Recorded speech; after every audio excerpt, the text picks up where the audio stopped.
Let's go. What's up, Jake G? Come on, baby. No one What's knows, up? but we just did a 30-second intro. We thought we were live, and we were not live, but now we are live.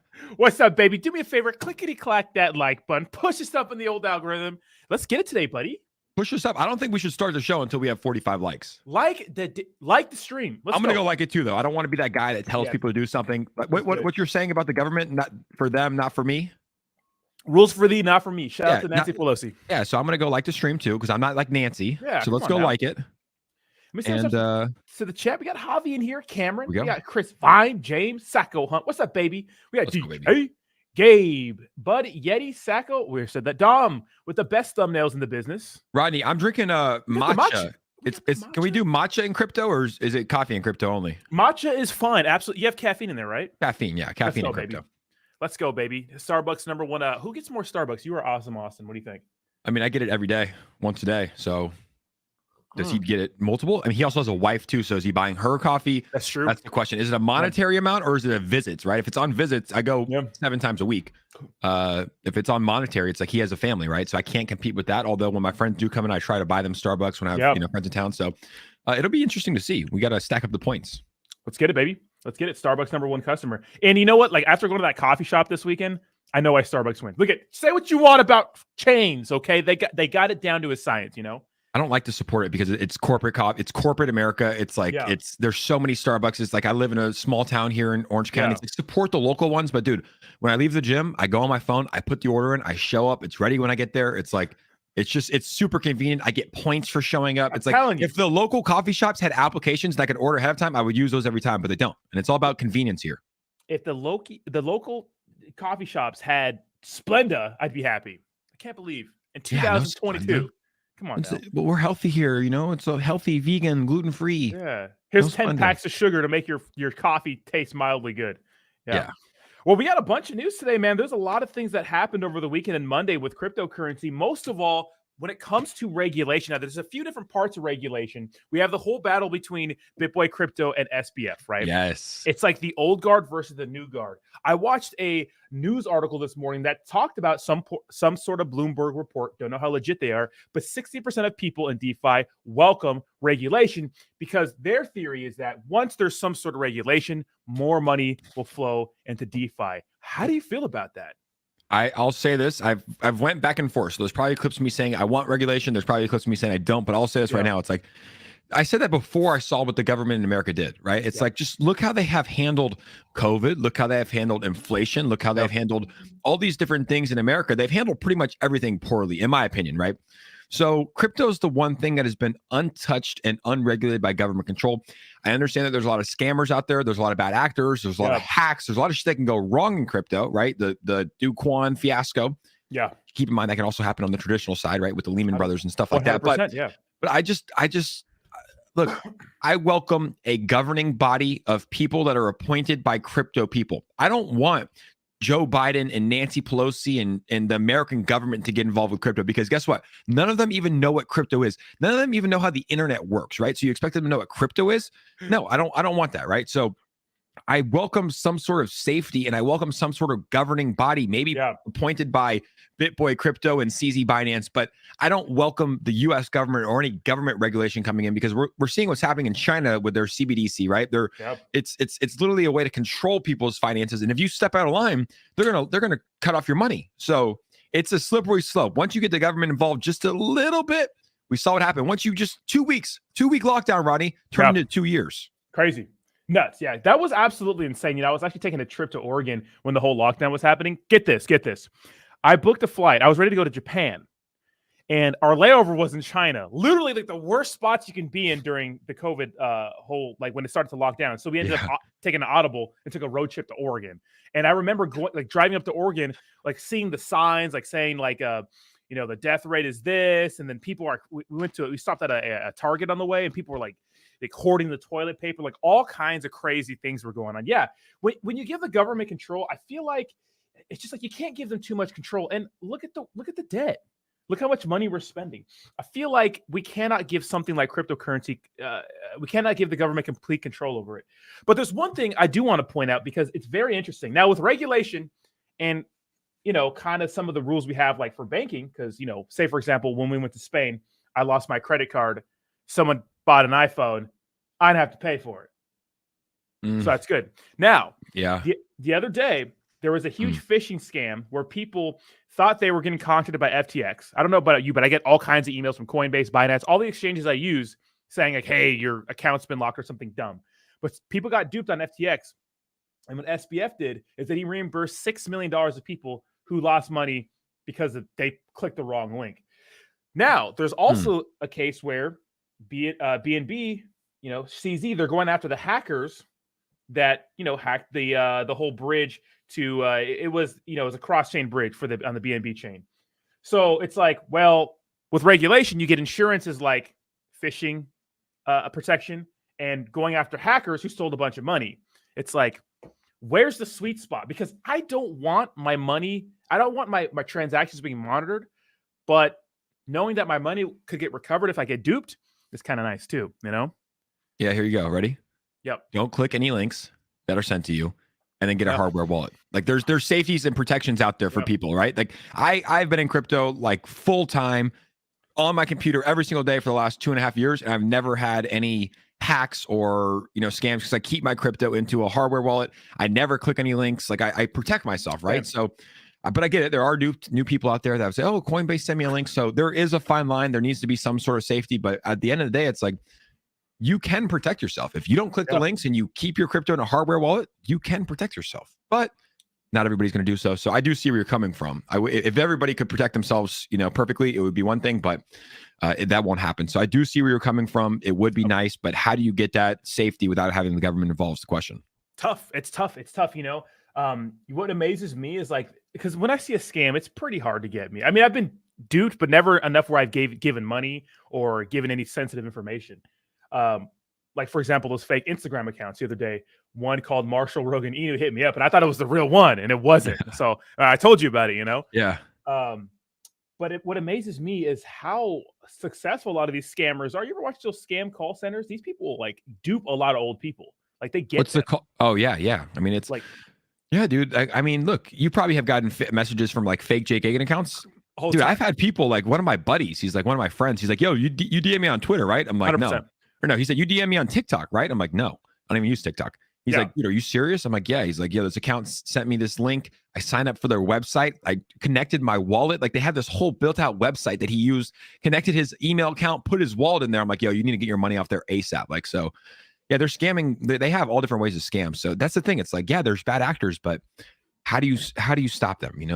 It's part of it right now, but how do you get them out? That's important. How do we get the scammers out? The bad actors, the people that just launch these shit coins and rug it in an instant. Like there needs to be some sort of regulation. I just don't think it needs to be the government getting involved. Yeah, it's tough. It's tough to figure out like what exactly we can do to like get rid of some of these scams. Because look, scams are dime a dozen here. 99.9% of these projects are here for a good time and not a long time. And you see that when you go to something like, I'll share it right here. Live new pairs, right? We see, look at all these negative 100%, 95%. Those are this is Ian Heinich's homepage.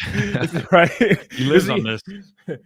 Trader extraordinaire. Shout out to Ian. He just followed me on Instagram. Shout out to Ian. Cool dudes. Is it the real one or fake one? No, it's a real one because you follow him, I know, he's a man.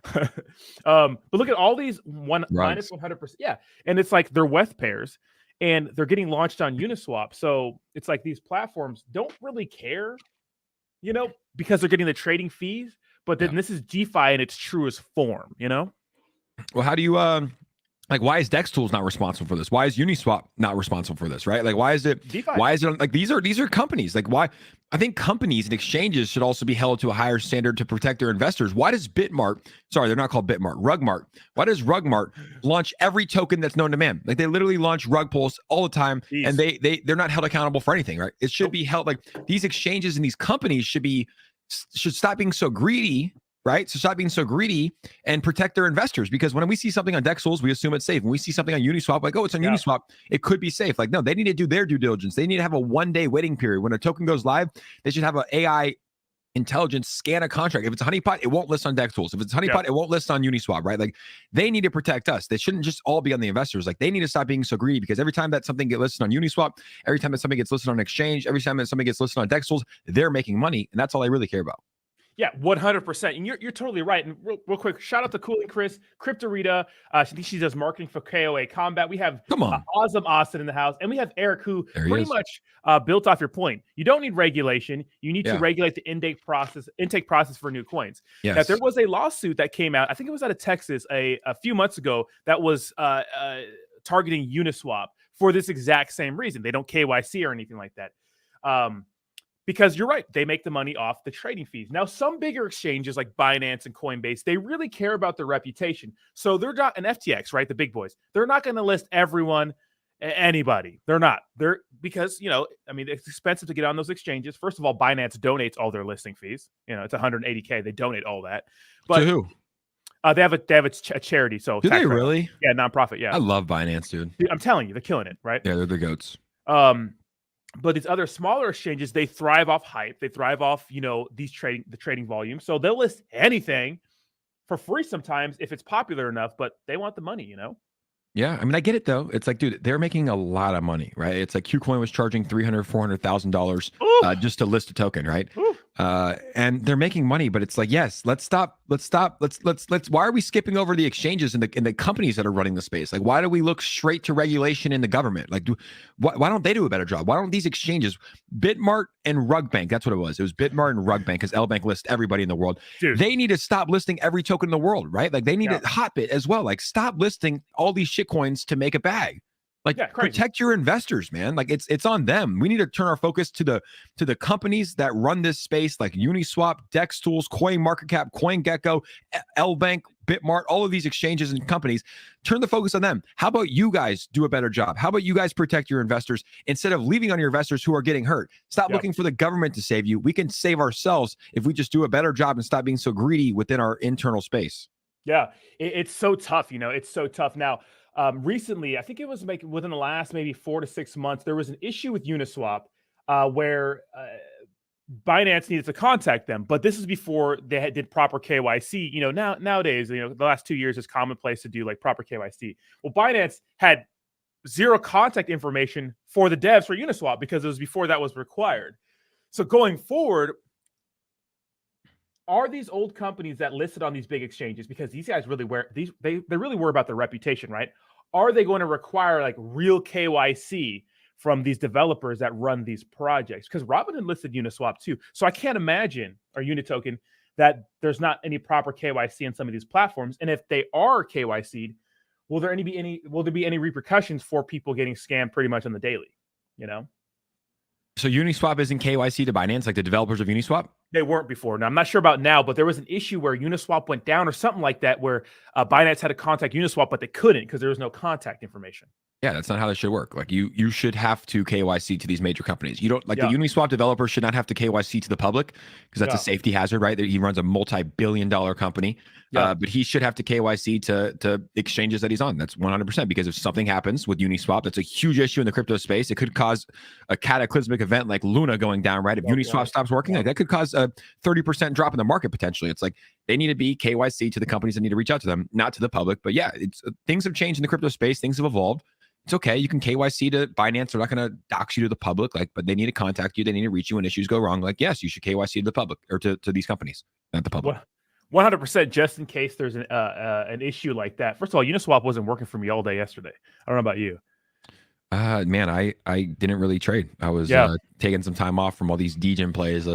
Got wrecked last week. It probably wasn't working for me either, but I didn't even know. So, well, I took profits. If you guys didn't know, me and Jake hung out over the weekend. Dude, that place next to you, man, that good dinner. Great dinner. Insane. Good time. Yeah, we had a fun time. We watched a UFC fight. Woo! You got to meet a lot of my cool friends, college friends, good guys. Then we went and danced till 2 a.m. here in Orange County. Had some fun, man. We're having fun. But guess what the best part is? We dance, we party hard, but we play hard. Both of us on the stream, 8 a.m. on Monday, working out. It's like you gotta work harder and play hard. Absolutely, yeah. You got to send it, guys. Got a lot of stuff going this week for the channel, actually, and we're making that Saitama documentary. Got my first interview today lined up. Very important interview with the person who is very, very close to the project, who understands a lot of things that I don't about the blockchain. So that's going to be a very crucial interview, and I can't wait to send that. It's going to take a couple months, probably. What's the documentary going to be like? You mentioned it. What's your vision for the documentary? So I already made an intro. So I'm writing the script a little bit. I have to review it a couple times. And, I'm not the best editor, but I feel like this is really going to test my skills. When it comes to like some of the visuals and the music, like I don't know what to do, but I'm going to figure it out. I'm just going to throw something together. I'm going to try my best, 15 to 20 minutes. And it's pretty much going to be a timeline of what Saitama is, pretty much like the perfect storm it was created in.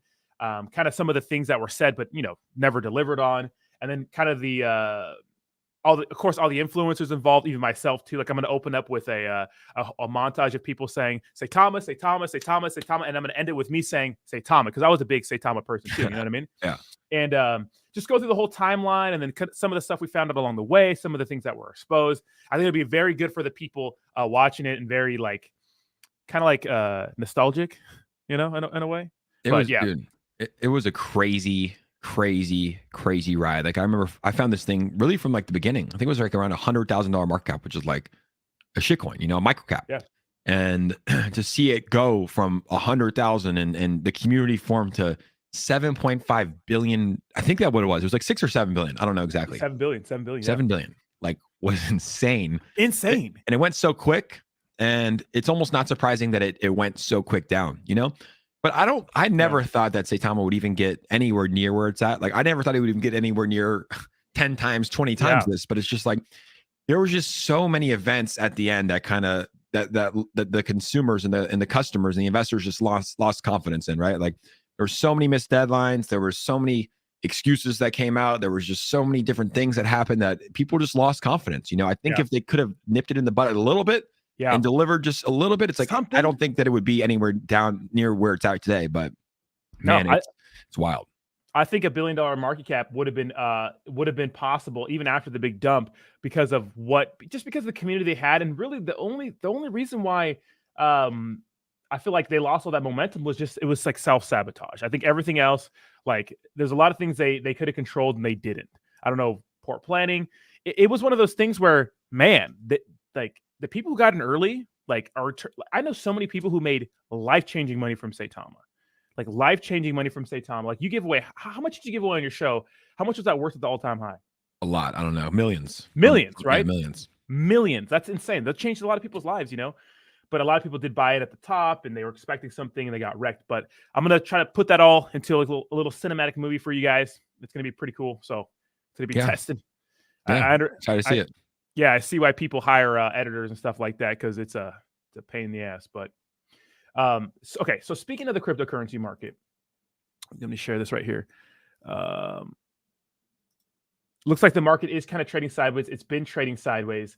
There's a few things right now that could really dump the market. And what I heard, which is not good, is that the other day, U.S. Army, the 101st Airborne Division, is on the border of Ukraine. So 4,700 soldiers, a whole division, which is not being talked about a lot, which is just kind of important. Now, is this a show of force, a show of strength? I don't know, but a war would not be good for anything. I don't like it. It's like really scary, because it's like Vladimir Putin, we don't really know much about him, right? It's like, but people claim him to be a crazy man. He's got insane nuclear power.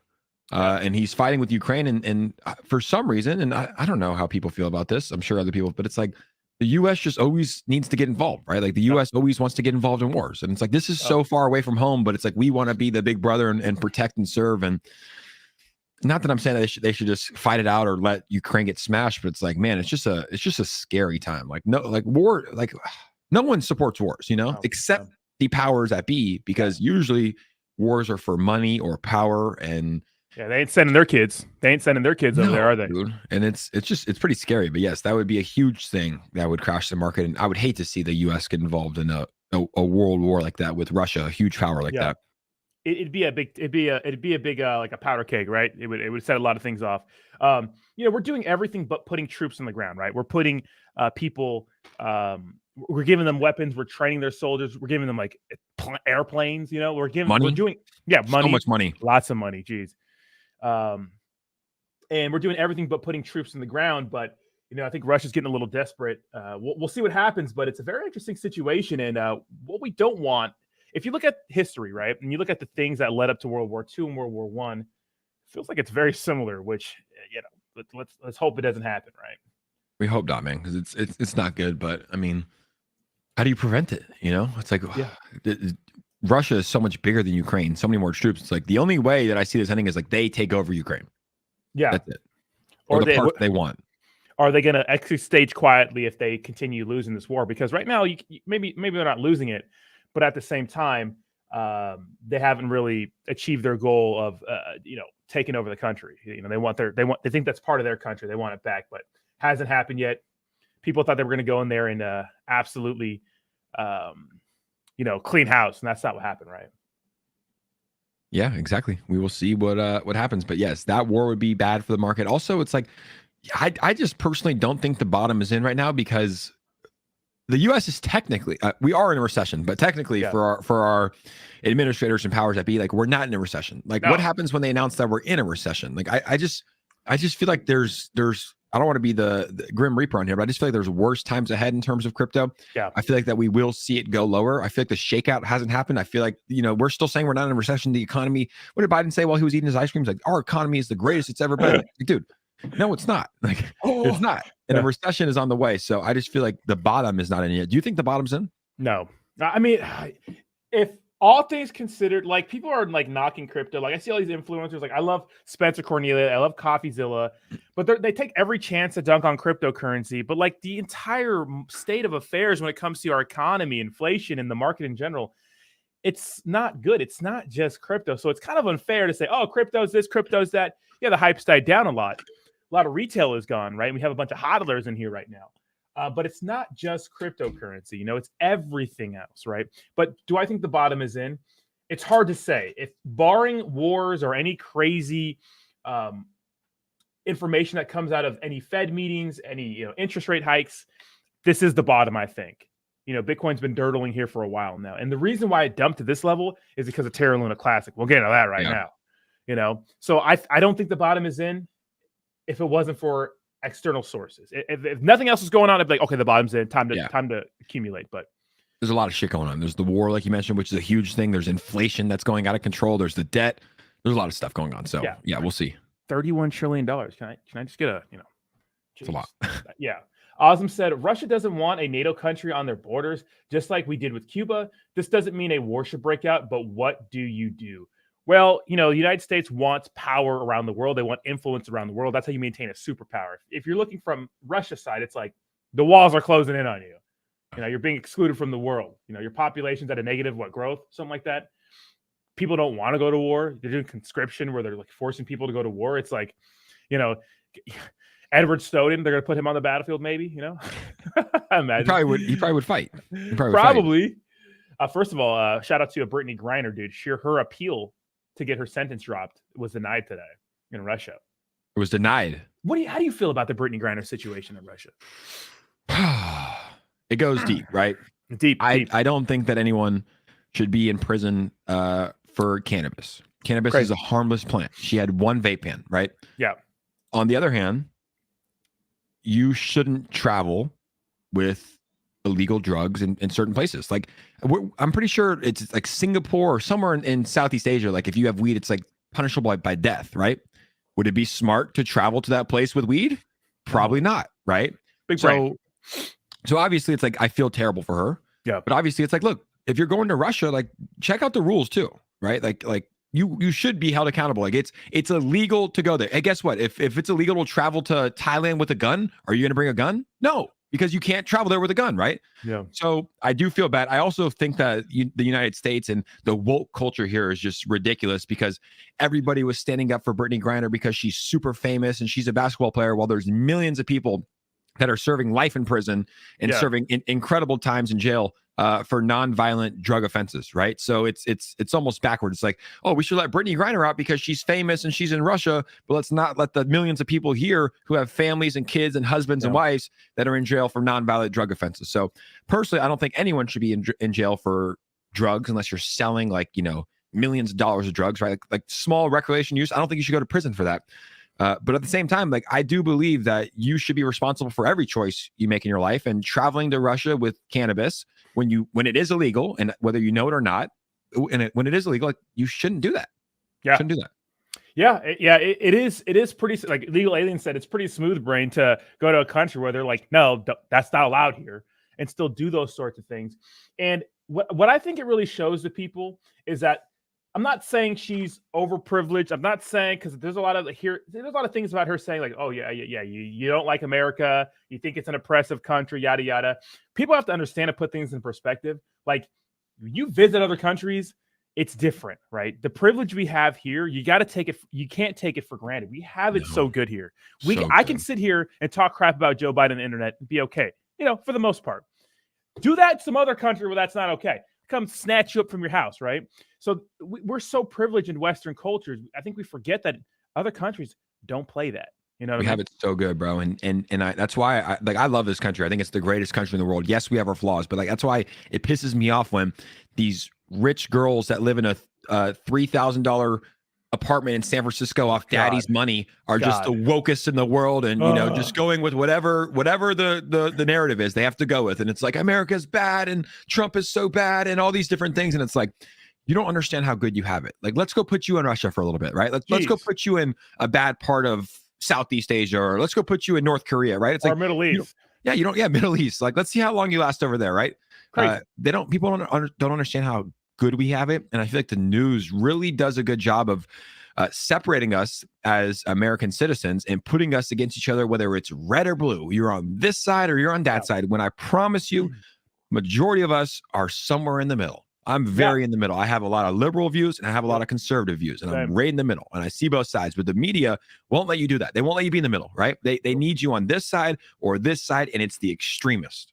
Divide and conquer, baby. And it is true. The minority has the biggest mouths, Yeah, I'm over here, and I live in PB. I'm in La Jolla, and there's a group of people, none of them are black, by the way, with these BLM signs, and it's like, take a look around you. I do believe that there is injustices and racism in the world, but to pretend like we haven't made any progress in the last 30 to 40 years is absolutely insane. People are so nuts. Now, speaking of cancel culture, Andrew with the $10 donation says, what's your thoughts on Kanye? I think it's wrong to boycott him. Of course, this comes off of the news that Adidas finally kicked him after being his sponsor for years, right? I think they were I think a couple years, Yeezys, right? 4 or 5 years. Yeah. What do you think of that? So did you listen to so I heard it's like his interview when he talked about like Jewish people. That was kind of crazy. But to cancel this man altogether, what do you think about that? That's tough. Well, first off, this is coming from a Jewish man. I'm Jewish, right? So I think my opinion will be a little bit different, but I haven't heard his full comments. I know he said, I'm going to go DEFCON 3 on the Jewish people. I was listening to his episode last night with Lex Friedman when he was explaining it a little bit. And my take, and my opinion will probably change because I haven't heard it all. I haven't developed a full opinion, but I don't think he's sane. Like, him saying that doesn't necessarily he's nuts. Offend me or hurt me. I'm not mad at him. I just don't think he needs as big of a platform as he's had. Because I was listening with Lex Friedman. He's like, but I'm Jew. And Lex was like, you're Jewish? He's like, no, I'm Jew from the blood of Christ. And I was like, what is he even saying? Like, he's not really making sense. But I do think that it does spread hate. Jewish people have been oppressed our entire lives, right? We were put in concentration camps. We were have always been slaves. Like, still to this day, trying to get kicked out of our country in Israel. And we've always been oppressed. And just, he's upset that people in the media have screwed him over. Like, a few people, a handful of people, 5 people have screwed him over, right? Whether it's record labels or business partners, they've screwed him over. And he's blaming it on the entire Jewish media, which I don't think is fair, because as we know, you can't speak in absolutes. Not everybody in the media is Jewish. Not everybody that screwed him over is Jewish. So I think he's wrong for saying the Jewish media and blaming it on Jewish people. Were the people that screwed him over Jewish? Yes. Does that mean that all Jewish people are bad? No. Does he need to be canceled for it? I don't think canceling anybody is right. And I'm Jewish, right? No. But I don't think that this man is healthy, and I don't think he needs to have a platform that he's having, because he's just dividing and causing more hate than he is doing good. 100%. Yeah. And you're seeing, like, to me, it's like, it's interesting watching him from far away. It's like, I think canceling people is ridiculous, but sometimes you don't really need a platform. And you do have to understand that if you say some real crazy shit, some of these companies, they're private, they can say, no, you can't say those things on here. He's acting pretty delusional, Yeah, I think it's somewhat warranted from these companies because like Adidas was put under a lot of pressure from their partners. Like Yuga Labs, $4 million company, was like the founder, Gordon Griner, tweeted. He's like, "Hey, I'm a Jewish man, and I think Kanye's remarks are disgusting. We haven't partnered ways with Adidas, but we hope that they make the right decision." So that probably happened from Adidas from all different directions. And at one point you say, hey, do we lose Kanye, who's bringing in X amount a year, or do we lose all 75 partners that are bringing in X amount a year? So ultimately, if he would have just kept his mouth shut, he would have kept all these deals. He would have kept his Chase bank account. He would have kept Instagram and Twitter. But it's like he's pretty delusional. He's going crazy. And that's why, like, I don't hold anything against him. Like, he's not in a sane state of mind. No sane person says that. So I hope he gets better. I pray for him. And yeah, I hope he can find help, man. 100%. Now, very interesting question because this is a little bit of an inside joke. Fearless says, what's your opinion on the Andrew Tate guy? Bugatti. Who's Andrew Tate? The guy that drives the Bugatti. Bugatti. Look, go ahead. Well, here's the thing. Andrew Tate says a lot of things that appeal to young men because I think there is some sort of pseudo attack on masculinity in a weird way. And the reason why his message resonates with young men is because they feel some sort of truth in what he's saying. It's not a coincidence, right? People don't become popular they're attractive, right? For some reason. On the other hand, he says a lot of crazy shit that he shouldn't say, a lot of real blatantly sexist stuff.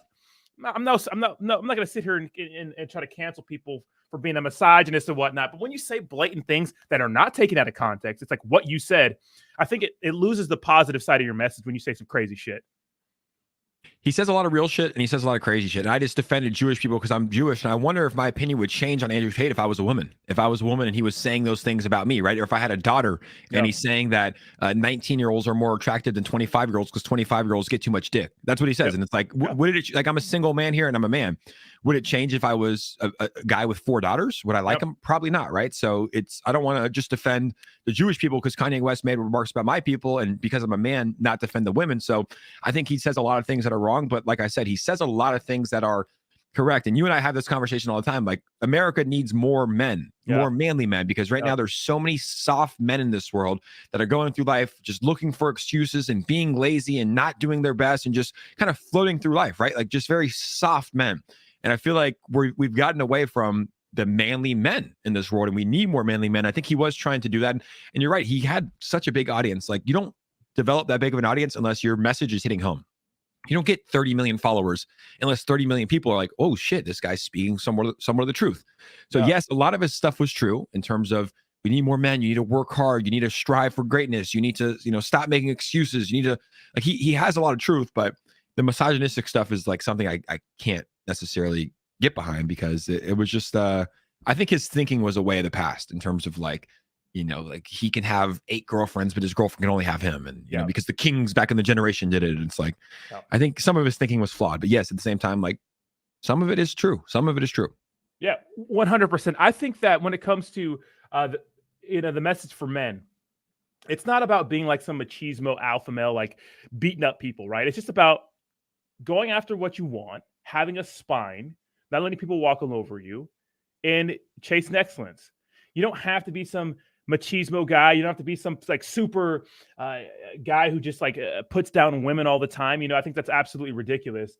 And I think people lose that message in his like crazy sexist things that he says. But what's crazy is that he's actually going on a lot of channels because they want interviews with him, He's more popular now than ever. I'm seeing Andrew Tate on my timeline now more than ever. Like, he's with Sugar Sean, he's with Aljamain Sterling, he's with this guy, he's with Leon Edwards, he's with that guy. I'm seeing him now more than ever. Like, I think kicking him from the internet was the worst thing they could do because it just empowered him more. And 100%. Now people want him more. What do you want? You want what you can't have, right? You want that hot girl that doesn't want you. It's like, you can't have Andrew Tate right now. So people want him more. And where do they get him? There's millions of people that have social media. Like, he's not kicked from the internet. His account was banned, but it's like his face can still be on there. I go on YouTube and his podcasts pop up all the time. All the time. It's just him. Yeah. He's just him, like Andrew Tate's message on advice, and it's like, so he's still there. But was he causing hate? Maybe. It's different though, right? But maybe I'm just saying it's different because I'm a guy, right? And I'm a girl. So that one's tricky. Tricky. Yeah, very, very tricky. I think that it's good to be able to see both sides of any kind of situation like that, like they're not all bad or all good because of one thing they said, right? Absolutely. 100%. Yeah. So Brad says, I think a lot of people skew that real masculinity. What real masculinity is. It to take place is not cool. Being a real man encompasses a lot more than just being manly. Yeah, absolutely, right. 100%. 100%. We're not going to get into the Roe v. Wade thing here. I think that'll get us off the hinges a little bit. Let's jump back into cryptocurrency. Now, when it comes for Kanye West being an advocate of Bitcoin, because we saw him with the Satoshi hat on, I think it's kind of, it's interesting because you want a person like Kanye to, give Bitcoin a platform like that. But damn, with all these negative associations, is it a good thing?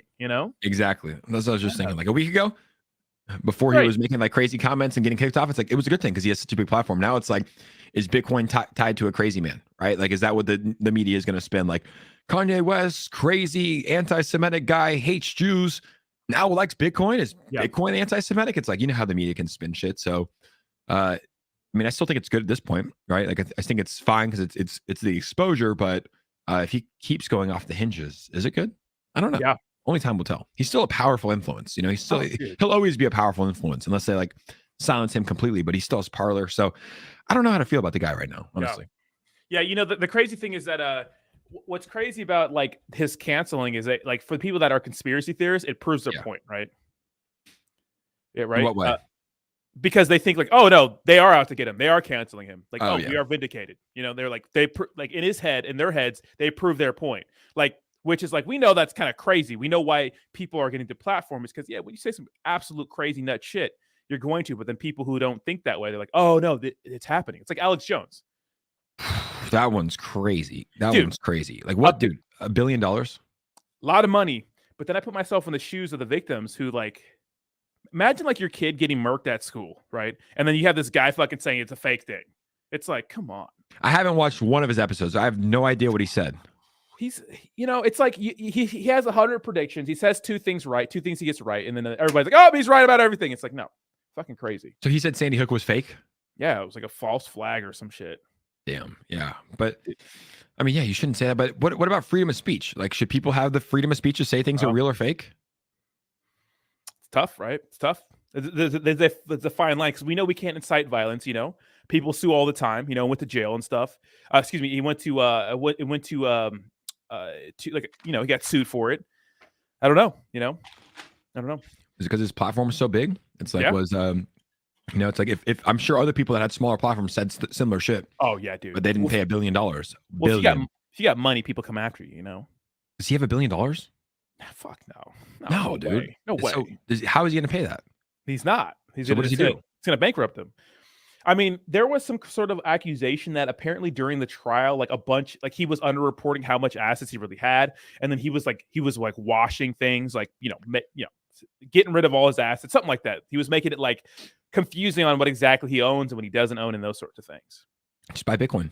Literally, that's like he probably has a lot of money in crypto, like just a hardware wallet that's not tied to him. Like I don't know. It's tricky. That sucks. Though. Imagine that. Imagine waking up in the morning knowing you have to pay $1 billion. Like. He's probably not sleeping well at night. Absolutely not. We have a $20 donation from Way Better that says, Rodney, let's go, BB. Volt is about to show the world a true potential and value. It's the best time to get volted. So shout out to Volt. Of course, I did do a partnership this month, and I'm excited for a decentralized exchange with a cryptocurrency that has a large community. I think there's a lot of value in that.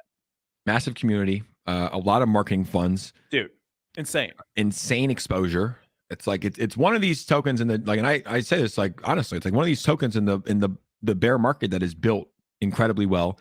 The developers prove time and time again, Voltoshi, that he's here for the community. He's working for the community, and now it just all resides on what this Volty change looks like. And I always say it. I hope that they take their time. Launching today would really do nothing to the price, but like launching when the market kind of turns around and having like a killer exchange, right? A killer exchange would do a lot for the token. So it's all about timing here. I mean, I don't know who he is. He's smart. The guy's like a marketing genius. He really is if you look at what he's done. And I'm sure he's going to launch it at the perfect time. 100%. I can't wait. I'm excited to see what happens. And yeah, we see a lot of projects like sending it in this bear market. Not sure if it's the best idea. ERC20 tokens right now, especially if you don't have money to get you through the hard times, like at least Volt was created during, the run. So it was able to do all these things and get all this money, get all these exchanges, and they're still building right now and survive a bear market, which I think a lot of products just won't. Yeah, a lot. I mean, how long is the bear market gonna go? Like that's the thing. And it's like they're spending money that they don't have. It's like it's gonna be tough for a lot of these projects, but it's also like, why are these projects even launching? Like why are a lot of these projects even launching? Like what do they have? They have a decentralized wallet, they have NFTs. It's money. They're money grabs, like right now they're a lot of money grabs. Whenever a token's like, we're launching a new NFT and their NFTs look like shit, I'm like, this is literally just a money grab. When it comes to like NFTs and new projects launching and those sorts of things, like Crypto Messiah, the mailman who made a bunch of money off of Shiba Inu, said I don't look to him for like the crypto advice. I just don't. But that's my guy. That's my savior. I have my notification on. Everything he says, I follow. He said something, right? Everything he says, he said something that really resonated with me. He's like, you guys are using meme coins for the wrong thing. Guys, the outcome has to be income. You have to make money. You have to protect yourself because you're probably exit liquidity for someone else. You got to be green. Yeah, if you're in the green, you're in the green, and greed will stop a lot of investors from making money because you might get into a coin, it goes 5x and everybody's saying it's going to go 1,000x and you end up losing, right? So it's like green is green. It's this is not the time, I don't think, unless you're B Roots, you find a proof of memes that goes whatever it did. I think a 10,000x, like that is the anomaly. Like that happens. That is 1 in a million. That like I missed it, but most of these tokens are going to go up like. Most aren't even going to go up. The other ones might go up 2x, 3x, 4x, 5x. Like for me, green is green. 100%. And we have some good comments about the whole Alex Jones situation. From DJ says, freedom of speech doesn't mean you could just run around lying. True. Freedom of speech allows you to speak your mind freely, but some people use it to simply lie to people and get canceled. And that's why there's defamation. That's why there's all this protections against lying. Because I just can't go out and say things. Like I can't say, Jake likes to beat up children. I can't go out and say that. Like Jake just goes around slapping the shit out of small children. That's a lie. You can sue me for that. Yeah. Yeah, that's true. There is defamation. Like, yeah. What then? Like, what's the fine line between freedom of speech and not? Right? Like, what? Like, does it? Because what if you don't know if it's true? Lying? Well, if you don't know it's true, then you can't say it. Or maybe stirring up like, I want all you this group of people to go hurt that group of people. Can't say that. Yeah. No, but you should be able to affect. So here's the thing about hate speech and stuff like that. It's like if me, Rodney, I'm talking to a group of 20 people and one person out of that 20 is offended by what I'm saying, but 19 aren't because they resonate with the message. Well, where's the line to make it hate speech? That's always been the argument, like you have to be able to get offended and argue and be uncomfortable to get to the truth or to the bottom of a situation, right? Absolutely. Yeah. 100%. I don't know. I don't know. It's crazy. It's crazy. Shout out to you. Fearless with a $10 donation says, take me out to the ball game. Shout out to the Padres who lost. Fuck. But we did see the best game. We did see the best game. We did. Game 4 against the Dodgers. Mm-hmm. Yeah, it was incredible.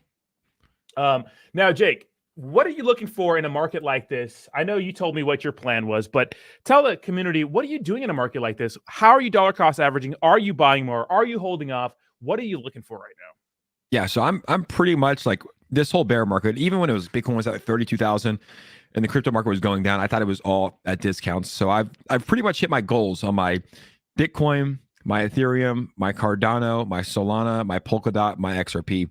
I've pretty much hit my goals on my mini blue chip space, right? My Volt Inu, my Cold. I'm kind of just holding right now and trying to stack as much USDC and cash as possible, just in case the market does go down a little bit lower. And also, it's like if we're heading to a recession, it's like you want to make sure you have cash on hand. Like I've put, I have quite a bit of NFTs. I have quite a bit of crypto, and it's like I want to have some cash on hand in case we go even deeper down, or if we do head to a recession that might last a year or 2 years. I think Elon said it might last till 2024. So for me, I've hit my goals. I'm happy with my bags. I think when the market turns around, my bags are going to be great. They're set. And I'm just stacking cash because it's like, you don't know where it's going to go. You don't want to, the one thing you never want to do is just over leverage yourself, put too much money into crypto and continue to buy dips. So that's what I'm personally doing. But the last 10 months I've been buying the dip and I've hit my goals. I have my goals I'm happy with. So now I'm just trying to stack cash. How about you? Very similar. So I have been dollar cost averaging into some plays, but I'm besides aping into random plays, because guys, there is money to be made if you know where to look. There's just money to be made. But like DJ said, shitcoins 2 to 5x, get the F out. No emotions, no looking back. If you think it can pump more, leave a small bag after taking your profits. There are plays. There is money to be made. Shout out to you guys and the boys doing your shill tank directly after this on Twitter, right? On your Twitter, which is a fantastic show where you guys, talk about cryptocurrency products that could be good plays. But you have to like not connect any emotions to what's going on. Now, when it comes to blue chips, I've narrowed pretty much the projects that I want to get into right now. And it's pretty much goes like this. Bitcoin, number one, because I think that when it comes to centralization and decentralization, it feels like Bitcoin's the only thing that's truly decentralized right now. Ethereum, BNB, XRP, but I'm pretty conservative on XRP, Cardano, a lot of Polygon, and Uniswap token and Avalanche. Those have been the ones I've been dollar cost averaging in the most, but I have stopped the last few weeks or so because I don't know if the market's going to dump anymore. Yeah, it's good. It's like that's a solid strategy. People should not follow that exactly, but find your own play. Like me and Rodney have very similar. We have the exact same strategy, but different tokens, right? I have more Solana, Polkadot. He has more Avalanche and Polygon, right? Like so, we both have Bitcoin, we both have Ethereum, and I forgot to mention, like I am somewhat aping into these mini, like these micro caps, but it's like you lose more than you win, and I hate losing. It's like it's like I think I lost 7 out of 8 last week, and that sucks. Like but I hit one. I hit one. Like that's all that matters. I think what's a good video for people to watch is B Roots has a video called The Laws of Meme Coins on YouTube. And this is an hour video in which he literally goes through his strategy on how to take profits, how to invest unemotionally. And dude, that guy's a pretty good micro cap investor. I'd probably say one of the best in the space, right? And I actually interviewed him for my episode that's airing on Gokstein Media on Thursday. And I interviewed him on he turned like $1,900 into SHIB into millions. And he was talking about his strategy on what he looks for to invest in. He's a smart guy. And I asked him, I said, hey, how in the microcap space, what's your percentage? Like what do you want to hit versus lose? He goes, look, if I hit 1 out of 10, that's a win. Like he's so unemotional investing. He's fine with losing 9 out of 10 because if he hits 1, he wins. And it's like, it's a wild space, but the microcap space is definitely not for everyone. And it's probably not for me. I like it, but it's like, dude, you have to be online 24/7. It's like because it's like, it's going up. You have to be online. Like it could be a 10-minute trade. It could be a 2-hour trade. It could be a multi-day trade, but it's like, it's a gnarly space, the microcap space. Oh, 100%, 100%. And it's about like, it's all relative, right? Like what percentage of your portfolio are you okay gambling with pretty much? What percentage are you okay with losing and what makes sense? Because, maybe you do 0.1 ETH every time, or you do, 0.05 ETH every time. Whatever your goal is, you got to make sure you have a plan. You stick to that plan.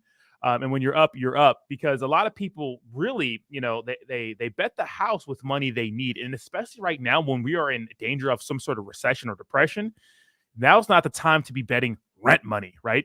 No, not at all. But what I think is very interesting and what I'm very excited about this time, because I've never been in this situation where I have been able to work enough where I have a money to ape in when things get scary, because that's what they talk about when they say the greatest transfer of wealth, is when times are bad, people with money or people who want to earn extra money, they say, hey, this is a great buying opportunity. I'm going to cut all my costs. I'm going to work extra. I'm going to take an extra job so that I can invest while people are scared, where some people say, nope, I'm going to spend my money on other things, or I'm not going to do anything. And I'm not going to work extra. I'm just going to be scared and, get through these hard times. Like you gotta seize the moment. You know what I mean? It's tough. I thought we were already scared. I already put money in. Yeah, exactly. I thought we were already scared. We're going to get a lot more scary. And I just did calculations. Like what I gamble with in the microcap space of my ETH portfolio is 0.025. That's what I'm willing to risk. So for people at home that are like, I'm risking 1%, 5%, like that's crazy. Like I risk 0.025 and I still kind of struggle risking that because it's like, I just hate losing. I'm a winner. It's like, it's tough to lose 9 out of 10, like B-Root said.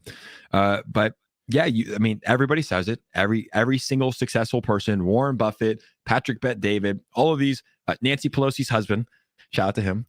They all make money when times are, he makes money all the time, but they all make money when times are scary. It's tough.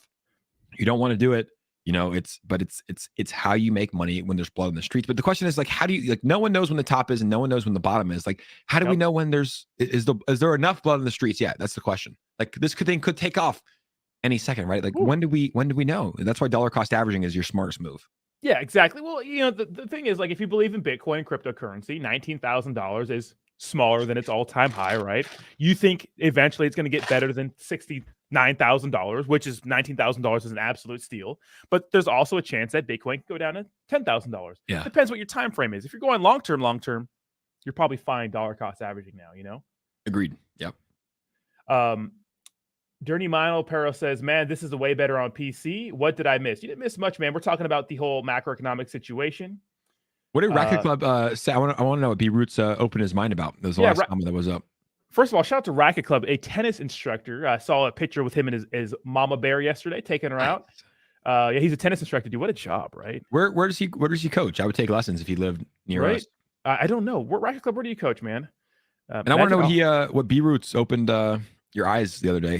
He drops a lot of knowledge, and I know, like, you mentioned this. You're like, some of the DJs like don't really vibe with them, and it's like I've heard you say this, but it's like it's all a character. Like, the guy's like one of the nicest guys I've ever met. It's just like, he literally, as soon as the stream's over, he takes off his glasses, he takes off his beanie, he's like, "What's up, guys?" He's normal, but he's got a lot of knowledge. Like, he turned 1,900, and I know it's kind of lucky, but you'll hear his story, his ship story. He held through like 3 pumps, put more money in, and he turned $1,900 into a couple million. He bought a nice house in Texas, and he's done some great plays. But I would love to know what Racket Club says about what opened his eyes. Well, he's consistent. It seems like he's winning a lot, and he's doing these calculated risks. And look, it depends. Yeah, a lot of my community doesn't really have the best. They don't like him that much. But at the same time, I think that you got to understand what he's saying. Like, I understand what he's trying to do. He's trying to make people money. Yeah. He's trying to make you money. It's up to you, right? It's up to you to have some self-control. And when you're up, take some profits. You got to follow the laws of meme coins, the video that you just pulled up. And he, there's a reason that when B-Roots tweets about something, you see the price go up 10x. It's because he has people that trust him and put money in, but it might dump because they might take money out. But it's like, there's opportunities there. Yeah, Ohio. Right Club says, I'm in Ohio coaching right now, soon to be around the world, baby. Let's go, Ohio lovers. So what did you learn from B-Roots at Right Club? Interested to hear your opinion on that. What Vino token is 137K. What the hell is Vino token? I don't know, but I like it because I like wine. B-Roots was on points, and his mental game seems solid with investing.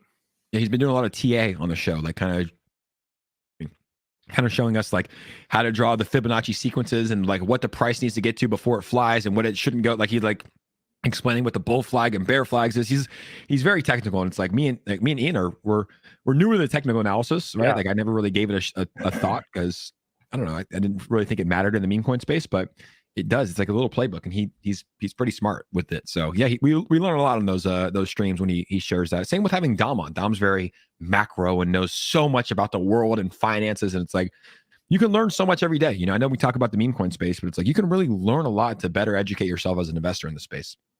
Yeah, 100%. It's a combination of both, because it is hard to do TA on small caps. It's like sometimes it doesn't make sense, especially when there's people behind the token that are just ready to do whatever they want to do as soon as they get some liquidity. But emotions, I think, to me, the biggest thing I've learned in this space is that, man, so much is based on emotion and hype. Like, there's so much stuff that doesn't make sense that pumps something or dumps something. Yeah, we got Vitalik Buterin. Like, his tweets, which are now worthless. I think he tweeted and it pumped. He tweeted die and it pumped, and then he started tweeting more and more and more, and it kind of like now and die crash, and all the other tweets have crashed. Make sure to smash the like button. We need to get 69 likes. Let's go, baby. Yeah, like the stream, baby. 69 likes. We hang out again this weekend. Let's go, baby. Yeah. Round 3. We'll do it for 1 like, baby. Let's go. 1 like. Round 3. Get a little taste of Europe this weekend, huh? Yeah.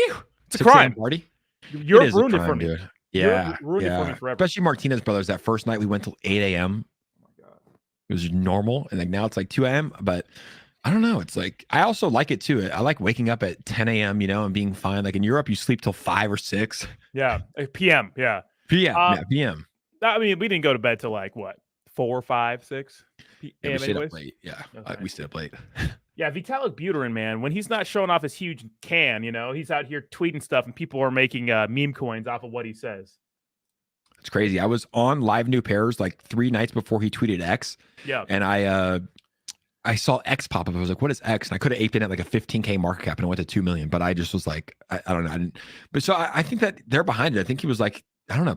Why were people creating X, Y, and Z coins? Maybe they thought he was going to say it. I have no speculation clue. And I bet all of these things he just tweeted right here are probably gonna be coins right here. These like numbers, like that's probably gonna be a coin. You think he's a degen? You think he apes in his spare time? I mean, he has so much money, he probably doesn't even need to. I don't know. I don't know what it was. I don't know why he's doing that. Is it just to have excitement in the space? Is it, I don't know exactly what it was, but there's a reason he was doing it. Maybe he tells a friend like, hey, launch a token called the. It's going to go to fucking 40 million market cap. Like, get in, bro. I don't know what he's doing, but it was weird what he was doing, how he's just launching these tokens. That's all I can say. That's all I know. 100%. SC DTLI says, didn't Classy say TA is out the window with crypto? Well, no, I think some of the stable cryptocurrencies, like Bitcoin or Ethereum, which they pretty much do the same thing, except, altcoins kind of dump at a faster rate or pump at a faster rate. I think that when it comes to stable cryptocurrencies, TA is not useless, but I think if you're doing TA and something that launched yesterday, it's like, well, Yeah, in the meme coin space, it's like because there's only, let's just use an example. There's $300,000 in market cap, right? Yeah. One whale can sell 1 ETH, and that thing goes down to $150,000, right? So it's like your TA is thrown out the window with these small micro cap tokens. I think for like a 50 million or 100 million project, you with more volume, you probably have a better idea. But it's so volatile too. Like the developer can say one thing wrong and it could go down, or like the developer could say one thing right and it could pump beyond belief, right? We saw that with Colt DAO yesterday. Colt DAO was trading downwards. I would love to have heard someone's technical analysis on Colt DAO before they say, hey, we're releasing a blockchain, and it pumped like 90%. So with Bitcoin, with Ethereum, yes, you probably it's better to have technical analysis. Like it will steer you in the right direction. It's usually right. But with a token like X that launched a week ago, it's like it's tough. It's all speculation, in my personal opinion. Yeah, you can't. Like you said, like there could be powers that be and stuff like that. Now, there's one thing that you notice on some of these small caps. So when it comes to like cryptocurrency products I'm aping into, you pointed out something that was very good. And I think people should really know this. When you're aping into a new project, it's small market cap, there was something that you noticed that I didn't really look out for. I look at the token sniffer, I look at taxes, I look at all these things. But there's something that you notice that doesn't reflect on the token sniffer. Can you tell people what that was about the multiple wallets? Yeah, I mean, I was looking at these tokens that popped up. They had a $75,000 market cap. They launched 2 hours ago, an hour ago, like 30 minutes ago, and they had 450 holders. And I was like, okay. And I would go through and that's first off, that's impossible, right? Because the market cap would be much higher. Then I started looking at the top wallets. They hold like 2%, 1%, 1%, 1%, 1%, 1%. And they were all airdropped from the deployer wallet. So it's like the devs just airdropped themselves wallets. And then as people were buying in, they would just sell off, like literally probably on their computers all day, just sell, like just selling right into you. So there's a lot of scams you have to look out for. But even on those, like you can still, I would not recommend going into them, but like you can still make money if you're quick. Those are like 10-minute plays. But yeah, there's just scammers out there, man. It's like, it's pretty wild. That's all you can say. It's really wild to see. 100%. We're having a breakout right now. ETH up 5%, Bitcoin 2.5%. We're moving right now. We're pumping right now. Crypto hour's pumping it. Baby, let's go. Bitcoin looking at 20K again, but these pump and dumps are killing me, bro. They're killing me. Yeah, I mean, I don't even look at the charts. It's like it's just trading sideways for a while. So boring. Yeah, it's so boring. I wish something crazy would happen. Like it would just dump. Yeah. Well, call Mashinsky or Do Kwon. Right. Do, where you at? Where's he at? Is he in jail? I don't know where the fuck. Do Kwon. You see him in his last interview. He had an hour and a half interview with some. I don't know. It was terrible. It like he did not seem sincere. He's eating good. He ain't missing the meal. I'll tell you that. He's a big boy. Oh, he's a little chubster, man. Wow. I don't know how he's that he running so much. I don't know. I don't know what's going on with him. Yeah, man. I don't know what's up with him. People say there's an arrest warrant out. He's saying there's not. I think there is. I think we're hearing some stuff about that. Terra Luna Classic is dead. I'm sorry out there. People out there who think it's not dead. It's dead. Are you're over it? It's dead. Yeah. What about the influencers though, man? They make it seem like it's pumping, dude. Well, yeah, they like the engagement. They're stupid. It's good engagement though. If you watch a video that says, 100%, I tweet about it too. If you're watching a video that's telling you it's going to go to $1 or $100 or $10, just click off. Click off or just watch it. But obviously, it's not going to go back to $100. That's so stupid. Yeah, I think if you're only making videos for engagement and views and likes and not to actually bring value to your viewers, you're doing it for the wrong reasons. If you're strictly making videos just for views and likes because you can get more followers and subscribers, it's like you're doing it for the wrong reasons, man. Like you got to believe in this shit. And like I've made some tweets about Luna Classic, like just to see how the community is, and it's strong as shit, right? But it's like I've never said like Luna Classic is going to go to. I've never provided false hope, and it's like I just don't think that project's gonna go back to. I think it will, like eventually. if the market picks back up, Lunar Classic will obviously go with the market, right? But yeah, I don't think that it's going to be revived and there's hope. And I see a lot of people on Twitter that are just like selling false news, fake news. Jake, looks like that's the hour, buddy. That's it, baby. That is an hour. So where are we going now? I think we're migrating to Twitter to watch the Shill Tank, right? 9:30. I'm going live for on my channel for 30 minutes or maybe an hour. We're going to see what we do. And then we're going to go to the Shill Tank. And that's at 9:30 a.m. or 10 a.m. is when I get on there. And then I'm going to get a haircut because I got to get Rodney some pictures. My guy canceled. So, I can't get you no pictures with a busted hair. So we're going to get a haircut at 11. And then, we'll be back on the Crypto Hour, 9 a.m. on Friday.